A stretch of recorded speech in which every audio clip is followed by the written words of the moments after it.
بسم اللہ الرحمن الرحیم، السلام علیکم۔ امید ہے آپ سب پہلے سے ہی آج کی جس ٹاپک میں بات کرنے جا رہا ہوں وہ آپ کے گھر میں موجود بزرگ، آپ کے والدین، آپ کے چچا جان، بھائی جان اور آپ کے رشتہ دار، ایون آپ کے اساتذہ، ان کے لیے یہ ویڈیو بہت امپورٹنٹ ہے۔ تو اس ویڈیو کو اینڈ تک دیکھیں اور جو میں نے پوائنٹس بتائے ہیں ہیلتھ سے ریلیٹڈ ان پہ ضرور عمل کریں، تاکہ ہمارے یہاں، کیونکہ ہمارے یہاں جو گیپ آتا ہے وہ ڈائگنوسٹکس کا آتا ہے۔ جب بیماری کا پتہ چلتا ہے ہمارے یہاں تو تب عموماً بہت دیر ہو چکی ہوتی ہے۔ تو اس جو گیپ کو کم کرنے کے لیے میں کوشش کر رہا ہوں کہ باقی میں کنوے کر سکوں میسج۔ بات یہ ہے کہ عمر کے ساتھ ساتھ ہر چیز کی پائیداری میں کمی آتی ہے۔ انسان کا جسم جو ہے وہ بھی عمر کے ساتھ ساتھ بزرگ ہوتا جاتا ہے۔ صرف جو شکل و صورت اور اپیرنس کے لحاظ سے نہیں، انسان کے جسم کا ہر آرگن، ہر حصہ عمر کے ساتھ جو ہے وہ بزرگ ہوتا جاتا ہے۔ اس طرز سے ایٹ لیسٹ 40 سال کی عمر کے بعد بعض ایسے ٹیسٹس ہیں یا چیک اپس ہیں جو آپ کو ہر مہینے بعد نہیں تو کم از کم ہر 3 مہینے اور بہت ہی مشکل ہو تو ہر 6 مہینے بعد لازمی کروانے چاہیے۔ اب جن میں کچھ ایسی چیزیں ہیں جو آپ ہر مہینے بعد کروائیں، کچھ میں ایسی ہیں جو ہر 3 ماہ بعد کرائیں، کچھ ایسی ہیں جو ہر 6 ماہ، اور کچھ ایسی ہیں جو آپ سالانہ کروا سکتے ہیں۔ ٹھیک ہے، سب سے پہلے جو سب سے امپورٹنٹ چیزیں ہیں، 2 چیزیں ہیں جن کے بارے میں بات کروں گا، وہ ہیں بلڈ پریشر اور شوگر۔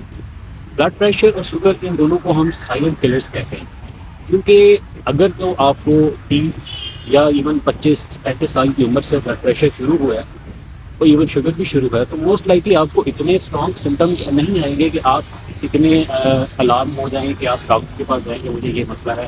آپ ان کو یوزلی آپ کے ہر کوئی یوزلی کیجولی ہی لیتا ہے۔ تو سب سے پہلے تو آپ نے ہر مہینے بعد اپنا بلڈ پریشر چیک کرانا ہے، جب آپ کام سچویشن میں، کسی انگزائٹی، کسی وری میں نہ ہوں، کیونکہ اس میں تو ویسے ہی آپ کو تھوڑا بہت بلڈ پریشر ریزڈ ہوگا۔ بلڈ پریشر آپ نے لازمی چیک کروانا ہے ہر مہینے، کم از کم ہر مہینے بعد، آفٹر 40 ایئرز آف ایج۔ دوسری چیز بلڈ شوگر، اس کے لیے 2 قسم کے ٹیسٹ ہوتے ہیں۔ ایک ہوتا ہے فاسٹنگ شوگر، یعنی کہ خالی پیٹ یا نہار منہ آپ نے شوگر چیک کرنی ہے۔ اس کے لیے نہار منہ کا مطلب ہے کہ آپ 8 مہینے 8 گھنٹے کے لیے آپ نے کچھ بھی کھایا ہوا نہ ہو۔ ٹھیک ہے، فاسٹنگ یہ ہوتی ہے، یعنی کہ آپ رات کو سو جائیں اور صبح اٹھتے ساتھ پہلا کام آپ شوگر چیک کریں۔ ٹھیک ہے، اگر تو وہ آپ کی شوگر 100 سے کم ہے تو پھر تو آپ آپ اچھا جا رہے ہیں۔ اگر تو وہ 100 سے 125 کے درمیان ہے تو آپ جو ہے وہ شوگر کے کہتے ہیں آگ کے ساتھ کھیلنے والی بات ہے، آپ شوگر کے ساتھ کھیل رہے ہیں، ابھی تک آپ کو پوری طرح ہوئی نہیں ہے لیکن آپ کھیل رہے ہیں۔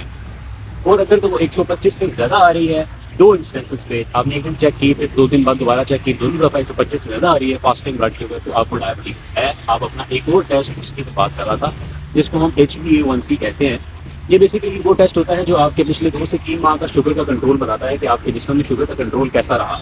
ٹھیک ہے، تو یہ HbA1c ٹیسٹ ہوتا ہے، یہ بھی آپ کروا سکتے ہیں۔ اس کی ویلیو 6.5 سے کم ہونی چاہیے۔ اگر تو 6.5 سے اوپر ہے اور 7.5 سے کم ہے تو آپ ڈائبیٹک ہیں۔ عموماً تو کہتے ہیں کہ 6 سے بھی کم ہونی چاہیے، لیکن اگر 6.5 تک بھی ہے تو اٹس کنسیڈریبل۔ اور اگر ایک پیشنٹ ڈائبیٹک ہے تو اس کو یہ ٹارگیٹ رکھنا چاہیے کہ اس میں HbA1c کم از کم 7 سے کم رکھنا ہے۔ اینی تھنگ ابو 7 از الارمنگ کہ آپ کی ڈائبٹیز اچھی طرح کنٹرول نہیں ہے۔ 2، تیسری چیز بہت امپورٹنٹ ہے، خاص طور پہ آج کل کے دور پہ جو ہمارا گزر رہا ہے ڈائٹ کے لحاظ سے، وہ ہے فاسٹنگ لپڈ پروفائل۔ آپ نے لپڈ پروفائل یعنی کہ خون میں اور جسم میں جو چربی کا مواد ہے وہ کتنا ہے، ضرورت کے مطابق ہونا چاہیے، لیکن وہ ضرورت سے زیادہ ہے تو وہ آپ نے لازمی کرانی ہے۔ اس لپڈ پروفائل میں جو 2 امپورٹنٹ چیزیں ہیں، 2 امپورٹنٹ ہیں اور 2 ایسی ہیں جو اتنی کامنلی نہیں کی جاتی، امپورٹنٹ اپنی جگہ وہ بھی ہیں۔ 2 امپورٹنٹ جو ہیں وہ کولیسٹرول اور ٹیگز۔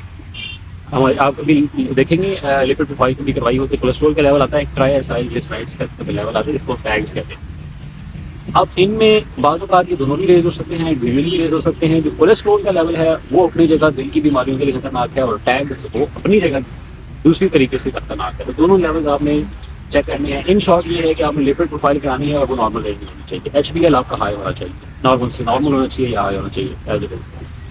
چوتھی جو چیز ہے، اگر آپ کو پچھلے 8-10 سال سے آن اینڈ آف قبض کا مسئلہ رہ رہا ہے اور آپ کی فیملی ہسٹری بھی ہے آنتوں کے مسائل کی، تو آپ نے اپنی DRE کروانی ہے، جس میں بڑے پیشاب کی جگہ کا معائنہ ہوتا ہے، اور یعنی کہ کولون کی جو ہماری جو بڑی آنت ہوتی ہے اس کے مسائل کا بھی ٹیسٹ کروانا چاہیے۔ اس کے بعد ایک تھائرائڈ، ہمارے ادھر ایک آرگن ہوتا ہے چھوٹا سا، گلینڈ جس کو ہم تھائرائڈ کہتے ہیں. بہت سارے آپ لوگوں نے دیکھا ہوگا کہ لوگوں کی بہت بڑی سوجن بن جاتی ہے جس کو پلر کہتے ہیں. تو وہ والا مسئلہ بھی عموماً ڈائگنوز لیٹ ہوتا ہے, تو وہ بھی آپ جو ہے وہ 6 مہینے نہیں تو سال بعد 40 سال کی عمر کے بعد تھائرائڈ پروفائل اپنی کروانی چاہیے. اس کے علاوہ اپنی آنکھوں کا معائنہ کروائیں, اس کو ہم فنڈوسکوپی کہتے ہیں.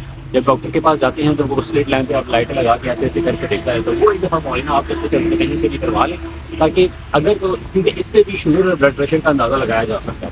اگر آپ کو شوگر اور بلڈ پریشر چل رہی ہے اور آپ کو اتنی مینیفیسٹیشن نہیں ہے تو وہ آپ کی آنکھوں کو نقصان پہنچاتی ہے. دونوں چیزیں, تو وہ کچھ ایسی چینجز ہوتی ہیں جو ہم فنڈوسکوپی کے آنکھوں میں دیکھ سکتے ہیں. اچھا, اب 2 ایسی چیزیں ہیں جو, ایک ٹیسٹ جو ہے وہ اسکریننگ وہ مردوں کے لیے بہت امپورٹنٹ ہے, اور دوسری ٹیسٹ اور اسکریننگ جو ہے وہ خواتین کے لیے بہت امپورٹنٹ ہے. جو خواتین کے لیے ہے وہ ہے میموگرام. ٹھیک ہے, میموگرام یعنی کہ جو خواتین کی چھاتی کا کینسر ہے وہ انڈر ڈائگنوز جاتا ہے. ٹھیک ہے, تو اس کا بھی آپ نے ٹیسٹ کروانا ہے, اور اس کا ٹیسٹ یہ ہوتا ہے کہ ایک خاص قسم کا ایکس رے ہوتا ہے چھاتی کا, جس سے ہمیں یہ پتہ چلتا ہے کہ چھاتی کے کینسر کے سرطان موجود ہے یا نہیں.